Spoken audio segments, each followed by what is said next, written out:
Different screen play ஒண்ணு வந்து அவரு கொண்டு வந்தார் இல்லையா? அந்த மாதிரி விவேக் ஆத்ரேயா வந்து ஒரு டிஃபரண்டான ஸ்கிரீன் பிளேய ரொம்ப அழகா இதுல வந்து பிரசன்ட் பண்ணியிருக்காரு.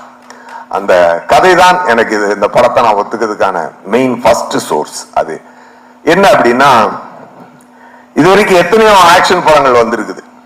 இப்போ ஆக்ஷன் படம் அப்படின்னாலே பார்த்தீங்கன்னா அதுக்கு மோடு வந்து மாணிக் பாஷா தான். எல்லாரும் மாணிக்கம் பாஷா இதை வச்சுதான் எல்லா ஆக்ஷன் கதையும்.